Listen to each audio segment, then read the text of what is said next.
السلام علیکم dear reader and listeners, Huda novels میں آپ کا ڈھیر سارا ویلکم۔ میں ہوں ہدا۔ آج آپ لوگوں کے لیے دہر کی ایپیسوڈ نمبر 7 قسط نمبر 4 لے کر حاضر ہوئی ہوں۔ اگر آپ نے ابھی تک میرے اس چینل کو سبسکرائب نہیں کیا تو جلدی سے بھی سبسکرائب کر دیں، لائک اینڈ شیئر کریں اور اپنی رائے کامنٹ باکس میں لازمی دیں۔ میرا گلا شدید والا خراب ہے، اس کے باوجود میں آپ لوگوں کے لیے ریکارڈنگ کر رہی ہوں، تو پلیز اچھا رسپانس دینا۔ اور کچھ لوگوں سے صبر نہیں ہو رہا تھا، اس وجہ سے میں نے اپنی طبیعت کو سائڈ پہ رکھ کر ایپیسوڈ ریکارڈ کر رہی ہوں۔ اب مجھے نہیں پتا مجھے کتنی دیر کی ریکارڈ ہوگی، لیکن جتنی بھی ہوگی اس میں گزارا کریں۔ انشاءاللہ کل یا پرسوں تک مینس کے یہ ساری ایپیسوڈ جتنی بھی اس کی بنیں گی جو رائٹر کی طرف سے دی گئی ہیں تو اس کو میں ڈیوائڈ کر دوں گی، ٹھیک ہے؟ تو چلیں اسٹارٹ کرتے ہیں۔ حصہ 2، سفید۔ جولائی کا پہلا ہفتہ تھا۔ گرمی دنوں حد سے سوا تھی۔ آج آفس میں کام زیادہ تھا تو وہ کافی تھکی مانند سی گھر پہنچی تھی، اور وہاں آتے ہی جو منظر اسے دیکھنے کو ملا اس نے اس کے اندر کا اشتعال بڑھا دیا تھا۔ سامنے لان میں رکھی کرسیوں پر آسیہ بیگم اور ان کے سامنے مرسل بیٹھا تھا۔ درمیان میں پڑی میز پر چائے اور مختلف قسم کے لوازمات رکھے تھے۔ اس کے اشتعال کا باعث مرسل کی گود میں بیٹھا خیام تھا، جو مسکرا مسکرا کر مرسل کو کچھ بتا رہا تھا، اور وہ بھی بہت توجہ سے اسے سن رہا تھا۔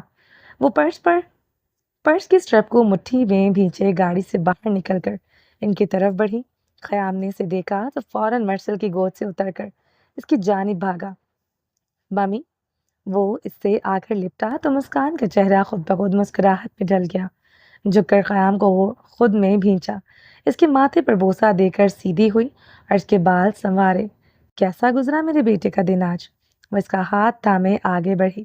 مرسل اسے آتا دیکھ کر اپنی جگہ سے کھڑا ہو گیا۔ السلام علیکم۔ مسکان نے پرس کندھے سے اتار کر ٹیبل پر رکھا اور آسیہ بیگم کو دیکھا۔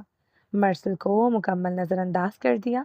2 دن پہلے ہوئے واقعے کے بعد ان دونوں کا آج سامنا ہوا تھا۔ آپ کو پتا ہے ممی، مرسل میرے لیے نئی کار لایا ہے، خیام نے پرجوش انداز میں کہتے ایک سرخ رنگ کی گاڑی اٹھا کر اسے دکھائی۔ مسکان پھیکا سا مسکرائی۔ وہ کئی بار مرسل کو منع کر چکی تھی کہ وہ خیام کے لیے یہ چیزیں مت لایا کرے، مگر وہ اس کی سنتا کہاں تھا۔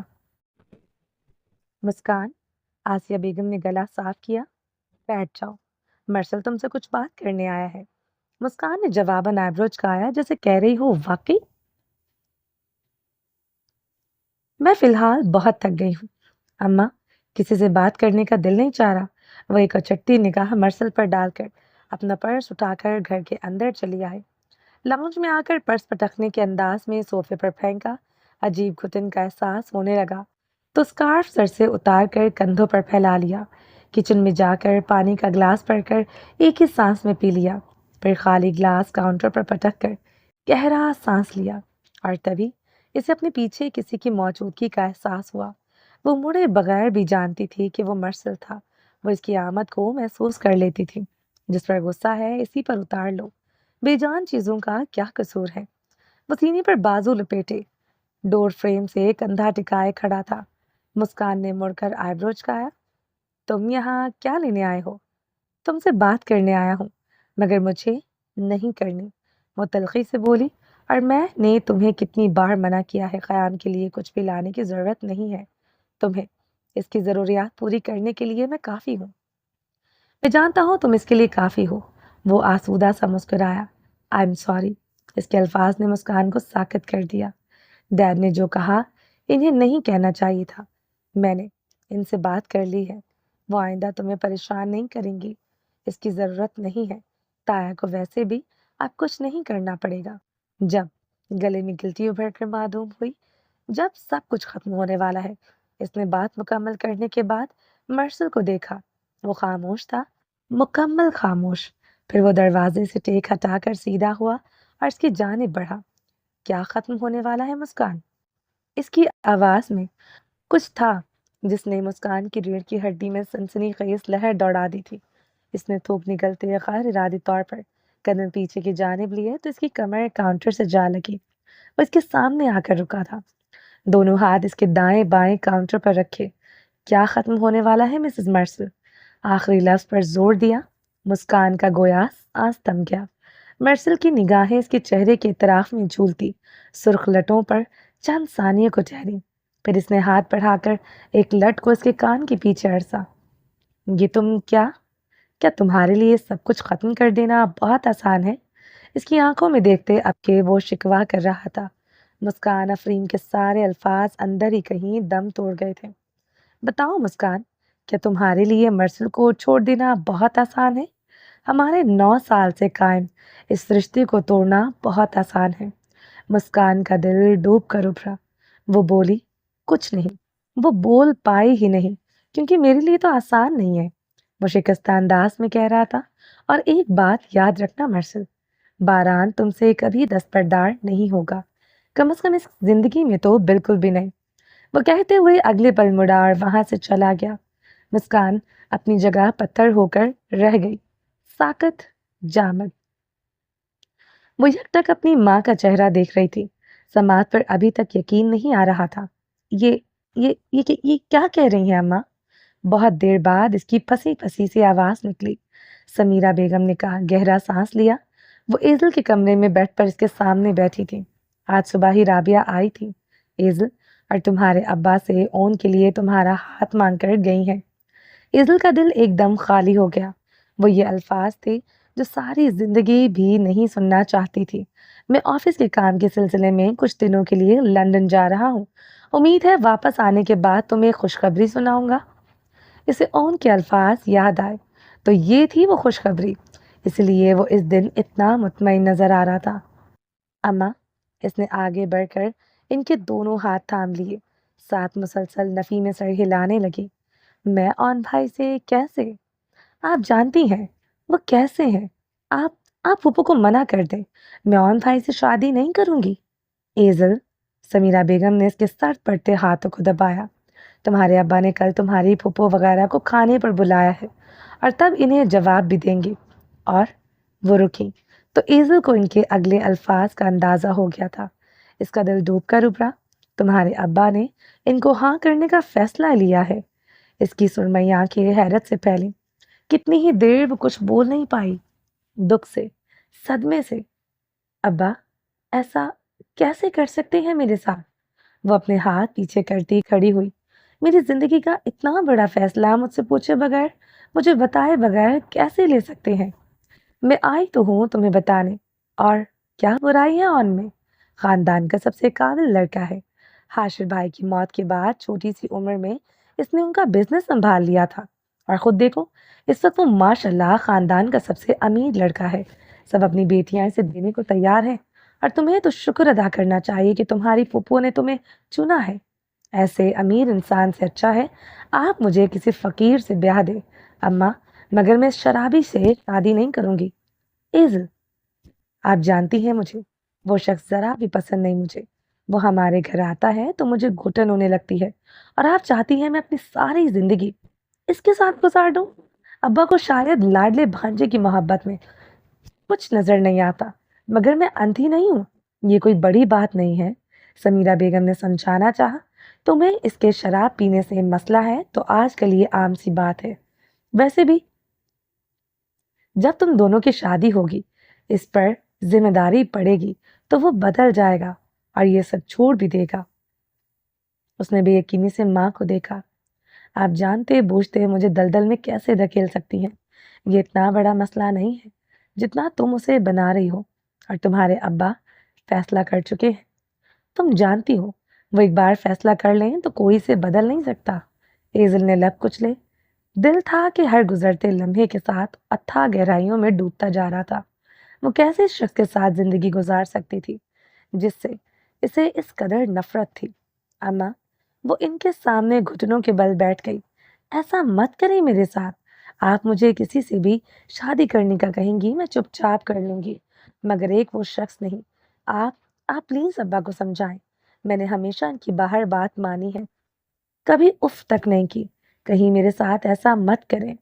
رابعہ تمہارے ابا کی اکلوتی بہن ہے، سب جانتے ہیں مصطفیٰ ان کی کبھی کوئی خواہش رد نہیں کرتے۔ کیا تم چاہتی ہو وہ اپنی بہن سے تعلق خراب کر لیں؟ کیا بہن سے تعلق بچانے کے لیے بیٹی کی زندگی داؤ پر لگا دیں گے؟ ایزل، سمیرہ بیگم اب کے سختی سے بولی، بس کر جاؤ، اب رشتے نبھانے کے لیے سمجھوتا کرنا پڑتا ہے۔ تمہارے ابا فیصلہ کر چکے ہیں، اور بہتر ہوگا تم بھی فضول سوچوں کو ذہن سے نکال دو۔ اب میں آن کے متعلق ایک لفظ نہ سنوں تمہارے منہ سے۔ تمہاری شادی اسی سے ہوگی، بس بات ختم۔ وہ اٹھ کر وہاں سے چلی گئی۔ ایزل ساکت وجود لیے وہیں بیٹھی رہ گئی۔ ہر گزرتے لمحے کے ساتھ سانسیں تنگ ہوتی محسوس ہو رہی تھی، اور دروازے کے پار کھڑی قندیل مصطفیٰ کی حالت بھی اس سے کچھ مختلف نہیں تھی۔ یہ گاڑی جس کے نام تھی، وہ آدمی کچھ ماہ پہلے ہی جیل سے رہا ہوا ہے، مرسل نے کرسی سے ٹیک لگاتے بتایا۔ اور اب کہاں ہے؟ زیان نے پین انگلیوں پہ گھماتے پوچھا۔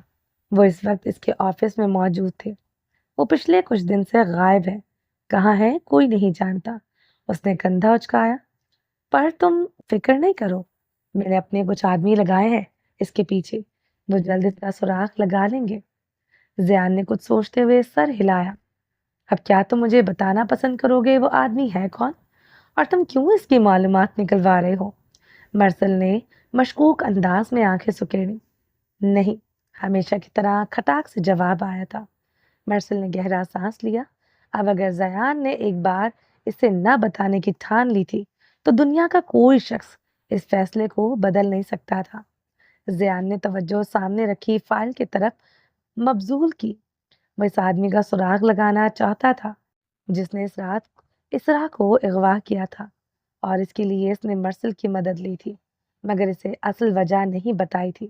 مرسل نے گردن موڑ کر دائیں طرف دیوار کے پاس رکھے صوفے پر بیٹھے آراز کو دیکھا، جو آس پاس سے یکسر بے نیاز ہاتھ میں کتاب لیے بیٹھا تھا، جسے پڑھتے ہوئے ساتھ مسکرا بھی رہا تھا۔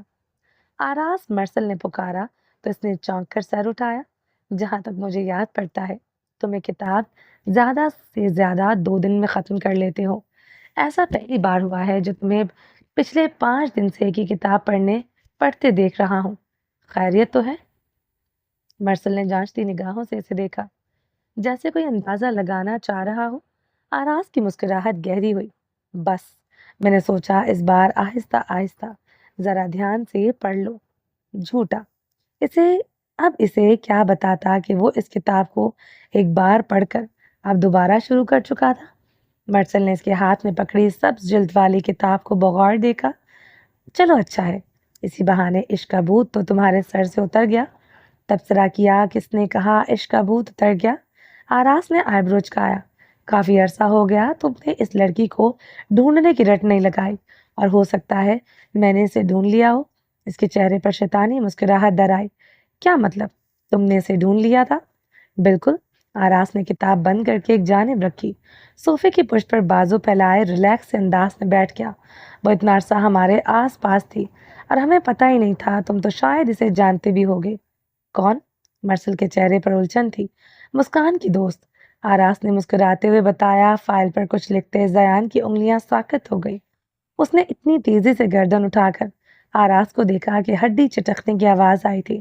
اس کا پورا جسم ایک دم تناؤ کا شکار ہو گیا۔ مسکان کی دوست مطلب؟ مرسل نے کہتے ہوئے زیان کے ساتھ نظروں کا تبادلہ کیا۔ ان دونوں کے ذہن میں ایک ہی لڑکی کا خیال آیا تھا۔ ہاں وہی، جب زیان ہاسپٹل میں تھا تب دیکھا تھا اسے میں نے، وہاں ڈاکٹر ہے نا وہ؟ آراز ان دونوں کی سوچوں سے بے نیاز اپنی کہے جا رہا تھا۔ زیان کے لب بھیج گئے، ساتھ ماتھے کی رگیں بھی تن گئیں۔ اس کا بس نہیں چل رہا تھا کوئی شے اٹھا کر آراز کے سر پر دے مارے۔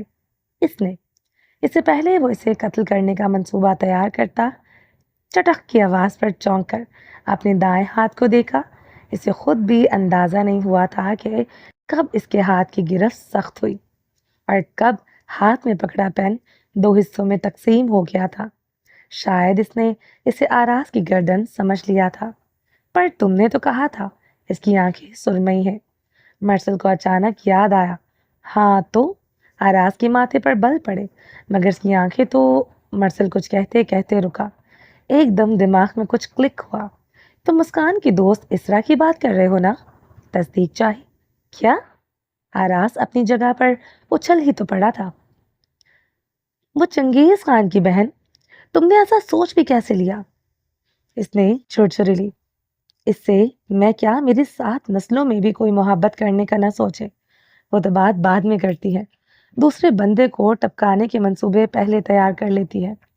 اس نے مرسل کو ایسے دیکھا جیسے اس کی دماغی حالت پر شبہ ہو۔ زیان کی کب کی رکی ہوئی سانس بحال ہوئی، کندھے ڈھیلے پڑ گئے۔ اس نے گہرا سانس لیتے ٹوٹا ہوا پین فائل میں رکھ کر اسے بند کر دیا، پھر پرسکون انداز میں کرسی سے ٹیک لگا لی۔ بچ گیا راز کمال، تو پھر وہ کون سی دوست؟ مرسل نے سینے پر بازو لپیٹے۔ ایزل مصطفیٰ نام لیتے ہوئے آراز کی آنکھوں میں مخصوص چمک ابھر آئی۔ اوہ اچھا، مرسل نے سمجھتے ہوئے سر ہلایا۔ آراز نے صوفے پر سر ٹکاتے مسکراتے ہوئے آنکھیں موند لی۔ کاش کوئی سے مستقبل کے بارے میں خبردار کر دیتا۔ کبھی ایسا ہوا ہے کہ ہمارے آس پاس سب باتیں کر رہے ہوں، مسکرا رہے ہوں، اور ہمارے وہاں موجود ہونے کے باوجود بھی ہم کچھ بھی سننے سمجھنے سے قاصر ہوں، یوں جیسے آس پاس کی ساری آوازیں بند ہو گئی ہوں۔ وہ شام ایزل مصطفیٰ کے لیے بھی ایسی ہی تھی۔ سرخ اینٹوں والے گھر کے آنگن میں رونق اتری ہوئی تھی اور اس کا دل اتنا ہی ویران تھا۔ رابعہ بیگم اور اون آج ان کے گھر پر مدعو تھے۔ ان کے آتے ہی گھر میں گہما گہمی شروع ہو گئی تھی۔ وہ اپنے ساتھ مٹھائیوں کے بڑے بڑے ٹوکرے اور شگن کا سامان بھی لے آئی تھی، جیسے انہیں یقین تھا کہ ان کا بھائی انہیں کبھی نہ نہیں کرے گا، اور ہوا بھی یہی تھا۔ آنے کے بعد جب چائے کا دور چلا تو انہوں نے بھائی سے ان کا فیصلہ پوچھا۔ کچن میں کھڑی ایزل کا سانس برآمدے میں بیٹھے باقی گھر والوں کی آوازیں سن کر خشک ہو رہا تھا۔ آپ جانتی ہیں آپا، میں نے آج تک آپ کی کسی بات سے انکار نہیں کیا، اور اون تو مجھے بالکل حمد کی طرح عزیز ہے، محمد کی طرح عزیز ہے۔ انہوں نے مسکراتے ہوئے اپنے بھانجے کو دیکھا۔ میرے لیے اس سے بڑھ کر خوشی کی بات اور کیا ہو سکتی ہے کہ اپنی بیٹی اون کو سونپ دوں۔ فیصلہ ہو گیا تھا۔ باپ نے بیٹی کسی اور کو سونپ دی تھی، اور بیٹی کی مرضی کیا تھی اسے کس نے اہمیت نہیں دی تھی۔ ایزل نے ابا کا فیصلہ سن کر زور سے آنکھیں میچی۔ پلکوں سے 2 آنسو ٹوٹ کر رخسار پر بہہ گئے۔ گو کہ سمیرہ بیگم نے کل اسے مصطفیٰ رئیس کا فیصلہ سنا دیا تھا، پھر بھی اندر ہی اندر سے ذرا سی امید تھی۔ مان تھا کہ وہ ایک بار تو فیصلہ سنانے سے پہلے اس کی مرضی پوچھیں گے۔ اسے لگا تھا اس کی زندگی کا اتنا بڑا فیصلہ لیتے وقت تو وہ اس کی خواہش کو اہمیت دیں گے، پر فقط ایک لمحہ لگتا ہے اور پھر سارے مان ٹوٹ جایا کرتے ہیں۔ پھوپھو کی جوش بھری آواز پورے گھر میں گونج رہی تھی، پھر وہ قندیل سے مخاطب تھی، اسے ایزل کو بلا کر لانے کا کہہ رہی تھی۔ اس نے فوراً چہرے سے آنسو صاف کر لیے۔ قندیل کچن کے دروازے سے نمودار ہوئی تو اس کا چہرہ بھی سفید پڑ رہا تھا۔ ایزل اسے دیکھتے پھیکا سا مسکرائی۔ اس کے دل پر جو بیت رہی تھی وہ چہرے پر عیاں نہیں ہونے دینا چاہتی تھی۔ اسے لگا قندیل کے چہرے کی یہ ویرانی اسے اداسی اسی لیے ہے، پر اسے معلوم نہیں تھا اس وقت قندیل کے دل پر جو قیامت گزر رہی تھی اس کی اصل وجہ تو کچھ اور تھی۔ آ جاؤ، تمہیں باہر پھپھو بلا رہی ہیں۔ ایزل نے سر ہلایا اور اس کے ساتھ باہر آ گئی۔ پھپھو تو اسے دیکھتے ہی صدقے واری ہو گئی تھی۔ اسے گلے لگا کر اس کا ماتھا چوما اور اسے اپنے ساتھ بٹھا لیا۔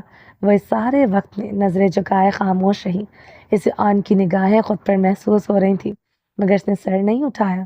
پھپھو بار بار ابا کا شکریہ ادا کر رہی تھی، انہیں یقین دلا رہی تھی کہ وہ ان کی بیٹی کو کیسے اپنی بیٹی بنا کر رکھیں گی، کیسے وہ ماں سے بڑھ کر اس کا خیال رکھیں گی۔